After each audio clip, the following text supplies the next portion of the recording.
ਬਿਸਮਿਲ੍ਲਾਹਿਰਰਹਿਮਾਨਿਰਰਹੀਮ। अस्सलाम वालेकुम। तमाम दोस्तों ਨੂੰ ਤੁਹਾਡੇ ਆਪਣੇ YouTube ਚੈਨਲ ਲਈਆ ਟਰੈਕਟਰ 'ਚ ਖੁਸ਼ ਆਮਦੀਦ। ਇਹ ਜੀ ਟਰੈਕਟਰ ਹੈ Fiat 640 model 1977 for sale. Italy ਸੰਬਲ ਟਰੈਕਟਰ ਹੈ ਜੀ। ਅਸੀਂ ਇਸ ਦਾ ਰਿਵਿਊ ਕਰ ਰਹੇ ਹਾਂ। ਇਸ ਤੋਂ ਪਹਿਲੇ ਜਿਹੜੇ ਮੇਰੇ ਦੋਸਤ ਸਾਡੇ ਚੈਨਲ 'ਤੇ ਨਵੇਂ ਆਏ, ਸਾਡੇ ਚੈਨਲ ਨੂੰ ਸਬਸਕ੍ਰਾਈਬ ਕਰ ਲੈਣ ਤਾਂ ਕਿ ਹਰ ਨਵੀਂ ਇਸ ਤਰ੍ਹਾਂ ਦੀ ਵੀਡੀਓ ਉਹਨਾਂ ਤੱਕ ਪਹੁੰਚਦੀ ਰਹੇ। ਇਹ ਦੇਖ ਲਓ ਜੀ, ਟਰੈਕਟਰ ਨੂੰ ਪੈਂਥਰ ਦੇ ਨਵੇਂ ਟਾਇਰ ਪਾਏ ਹੋਏ ਆ। ਟਾਇਰਾਂ ਦੀ ਪੋਜੀਸ਼ਨ ਦੇਖ ਲਓ ਜੀ, ਤਕਰੀਬਨ 15-16 ਨੇ ਬਣ ਰਿਹਾ।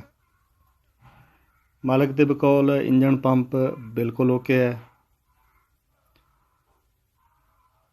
ਡਰੋਬਾਲ ਟਰੈਕਟਰ ਨੂੰ ਲੱਗੀ ਹੋਈ ਹੈ ਔਰ ਪਾਵਰ ਸਟੀਅਰਿੰਗ ਨਾਲ ਹੋਏਗੀ ਟਰੈਕਟਰ ਦੇ।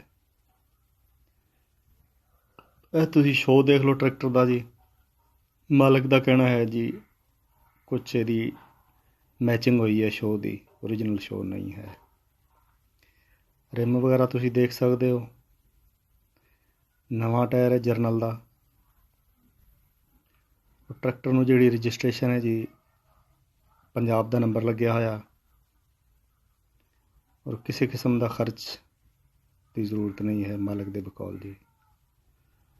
ਬਾਕੀ ਮਾਲਕ ਦਾ ਕਹਿਣਾ ਜੀ ਟਰੈਕਟਰ ਟੋਟਲ ਆਪਣੇ ਕਿਲ ਕਾਬਲੇ ਦੇ ਵਿੱਚ ਹੈ ਔਰ ਅੱਛੀ ਕੰਡੀਸ਼ਨ ਦੇ ਵਿੱਚ ਹੈ ਔਰ ਬਹੁਤ ਹੀ ਮੁਨਾਸਬ ਡਿਮਾਂਡ ਮਾਲਕ ਕਰ ਰਿਹਾ ਹੈ। ਇਹ ਤੁਸੀਂ ਦੇਖ ਸਕਦੇ ਹੋ ਪੇਟੀ ਕਲਰ, ਮੇਨ ਸ਼ੋ, ਅਗਲੇ ਟਾਇਰ ਡਾਊਨ ਤਕਰੀਬਨ 4-5 ਆਨੇ ਹੈ ਤੇ ਇਹ ਸ਼ੋ ਦੀ ਪੋਜੀਸ਼ਨ ਹੈਗੀ ਹੈ। 77 ਮਾਡਲ ਹੈ ਜੀ। ਤੁਸੀਂ ਇਹ ਰਿਵਿਊ ਕਰ ਲਓ ਇਹਦਾ। ਔਰ ਮਾਲਕ ਮੇਰੇ ਭਾਈ ਇਹਦੀ ਡਿਮਾਂਡ ਕਰ ਰਿਹਾ 6,45,000 ਰੁਪਇਆ ਇਹਦੀ ਡਿਮਾਂਡ ਹੈ ਔਰ 6.25 ਲੱਖ ਰੁਪਇਆ ਇਸ ਤੱਕ ਮਿਲ ਸਕਦਾ ਟਰੈਕਟਰ। ਤੇ ਰਾਬਤਾ ਨੰਬਰ ਮਾਲਕ ਦਾ ਡਿਸਕ੍ਰਿਪਸ਼ਨ 'ਚ ਮਿਲੇਗਾ ਔਰ ਟਰੈਕਟਰ ਦੇਖਣ ਵਾਸਤੇ ਤੁਹਾਨੂੰ ਖਾਰੀਆਂ ਗੁਜਰਾਤ ਦੇ ਵਿੱਚ ਇਹ ਟਰੈਕਟਰ ਮਿਲੇਗਾ। ਖਾਰੀਆਂ ਗੁਜਰਾਤ ਟਰੈਕਟਰ ਦੀ ਲੋਕੇਸ਼ਨ ਹੈਗੀ ਹੈ। ਜਿਹੜੀ ਇਨਫੋਰਮੇਸ਼ਨ ਸਾਡੇ ਤੱਕ ਦੋਸਤੋ ਪਹੁੰਚੀ ਹੈ ਤੁਹਾਡੇ ਨਾਲ ਸ਼ੇਅਰ ਕਰ ਦਿੱਤੀ। ਸਾਡੀ ਇਨਫੋਰਮੇਸ਼ਨ ਫਿਰ ਚੰਗੀ ਲੱਗੇ ਤਾਂ ਇਹਨੂੰ ਲਾਈਕ ਔਰ ਸ਼ੇਅਰ ਜ਼ਰੂਰ ਕਰ ਦੇਣਾ। ਫਿਰ ਮਿਲਾਂਗੇ, ਆਪਣਾ ਖਿਆਲ ਰੱਖਣਾ। ਅੱਲਾ ਹਾਫਿਜ਼।